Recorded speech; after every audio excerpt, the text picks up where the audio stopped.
नए सदन में ये नई परंपरा भारत के आजादी के उस पवित्र पल का प्रतिबिंब जब साक्षी बनता है तो लोकतंत्र की गरिमा कई गुना ऊपर चली जाती है।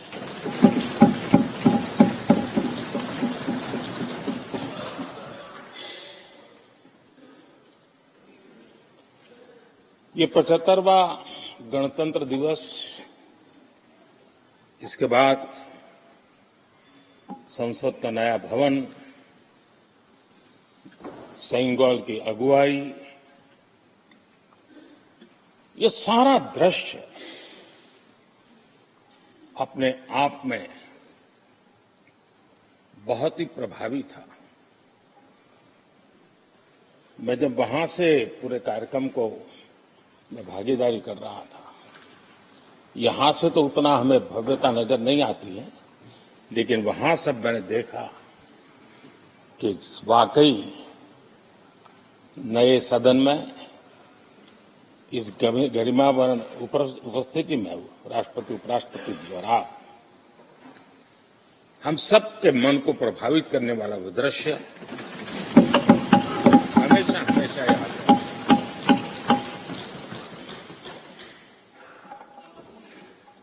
जिन माननीय करीब 60 से ज्यादा माननीय सदस्यों ने राष्ट्रपति जी के आभार प्रस्ताव पर अपने अपने विचार रखे हैं, मैं विनम्रता के साथ अपने अपने विचार व्यक्त करने वाले सभी अपने माननीय सांसदगण का आभार व्यक्त करता हूं।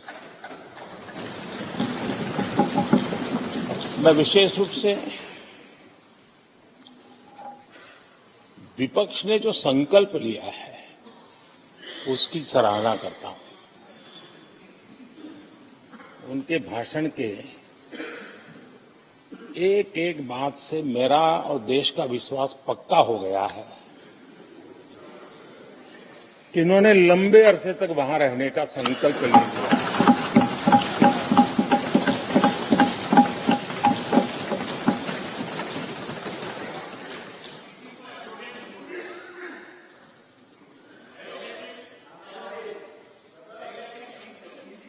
आप कई दशक तक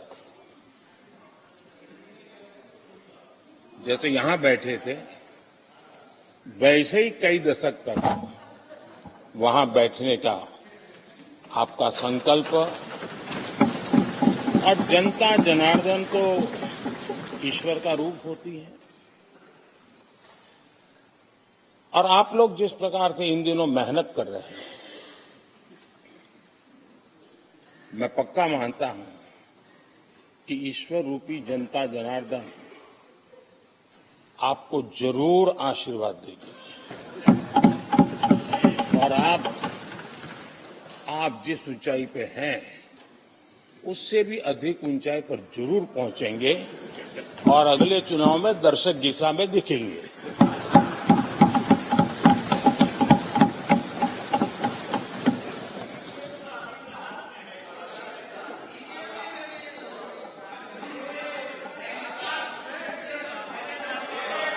अभिनंदन जी, इस बार आपने आपका कॉन्ट्रैक्ट उनको दे दिया है क्या?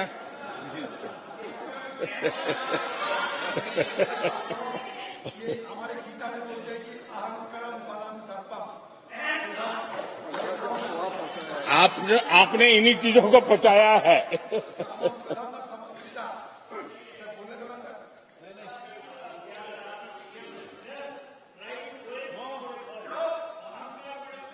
आदरणीय अध्यक्ष महोदय,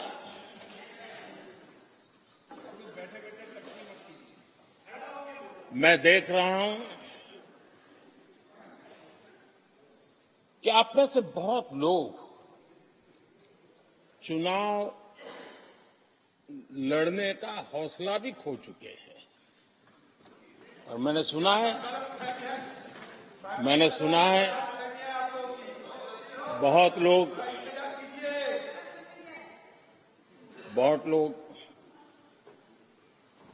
पिछली बार भी सीट बदली, इस बार भी कुछ सीट बदलने के फिराक में है। और मैंने सुना है बहुत लोग अब लोकसभा के बजाय राज्यसभा में जाना चाहते हैं। तो स्थितियों का आकलन करके वो अपना अपना रास्ता ढूंढ रहे हैं। आदरणीय अध्यक्ष जी, राष्ट्रपति जी का भाषण एक प्रकार से तथ्यों के आधार पर, हकीकतों के आधार पर एक बहुत बड़ा दस्तावेज है जो देश के सामने राष्ट्रपति जी ने प्रस्तुत किया। और इस पूरे दस्तावेज को आप देखेंगे तो उन हकीकतों को समेटने का प्रयास किया है जिससे देश किस स्पीड से प्रगति कर रहा है, किस स्केल के साथ गतिविधियों का विस्तार हो रहा है, उसका लेखा जोखा आदरणीय राष्ट्रपति जी ने प्रस्तुत किया है।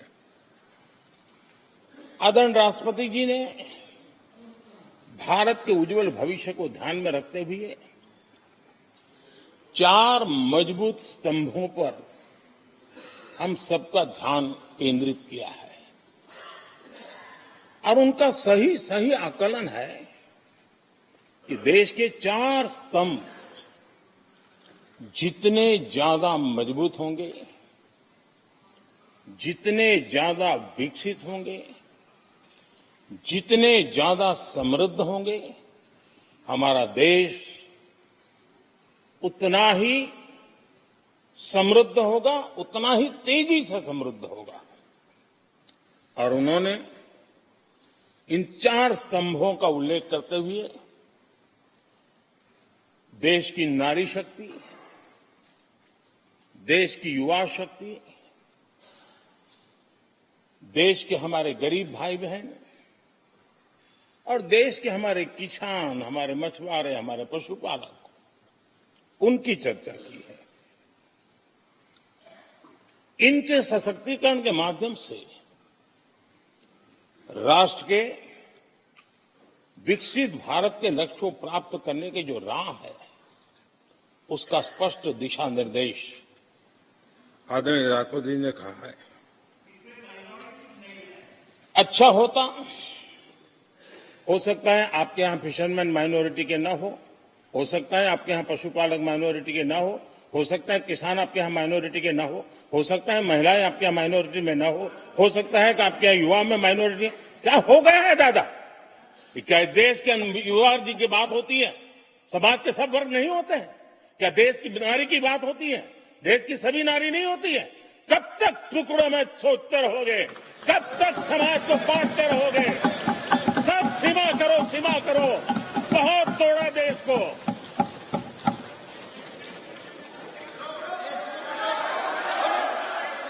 आदरणीय अध्यक्ष जी, अच्छा होता कि जाते जाते तो कम से कम इस चर्चा के दरमियान कुछ सकारात्मक बातें होती, कुछ सकारात्मक सुझाव आते, लेकिन हर बार की तरह आप सब साथियों ने देश को बहुत निराश किया, क्योंकि आपकी सोच की मर्यादा देश समझ पा रहा है। और उसको बार बार दर्द होता है कि ये दशा है इनकी सोचने की मर्यादा इतनी है। आदरणीय अध्यक्ष जी, नेता तो बदल गए, लेकिन टेप रिकॉर्डर वही बज रही है, वही बातें, कोई नई बात आती नहीं, और पुरानी ढपली और पुराना राग वही चलता रहता है आपका। चुनाव का वर्ष था, थोड़ी मेहनत करते, कुछ नया निकाल करके लाते, जनता को जरा संदेश दे पाते, उसमें भी फेल गए आप। चलिए ये भी मैं सिखाता हूं। आदरणीय अध्यक्ष जी, आज विपक्ष की जो हालत होगी ना, इसकी सबसे दोषी कांग्रेस पार्टी है।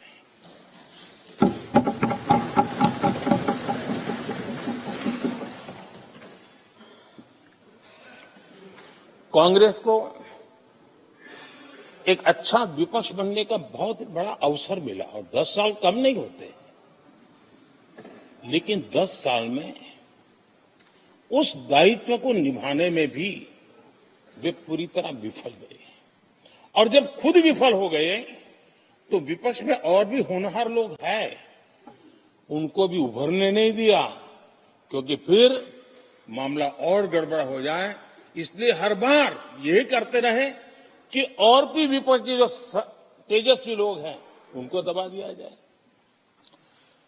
हाउस में कई यंग हमारे माननीय सांसदगण हैं, उत्साह भी उमंग भी है, लेकिन अगर वो बोलें, उनकी छवि उभर जाए तो शायद किसी की छवि बहुत दब जाए।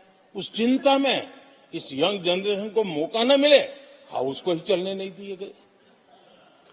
यानी एक प्रकार से इतना बड़ा नुकसान कर दिया है, खुद का भी, विपक्ष का भी, संसद का भी और देश का भी।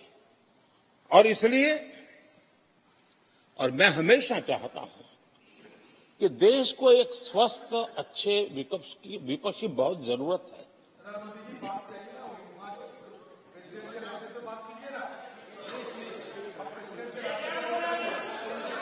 देश ने जितना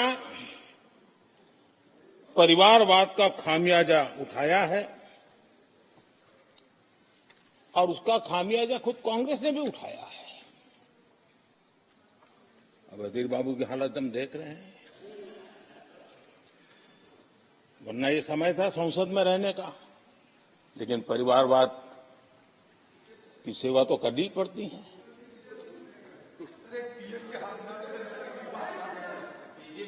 आदरणीय अध्यक्ष जी, अब हालत देखिए, हमारे खड़गे जी इस सदन से उस सदन शिफ्ट हो गए और गुलाम नबी जी तो पार्टी से ही शिफ्ट कर गए। ये सब परिवारवाद के भेंट चढ़ गए।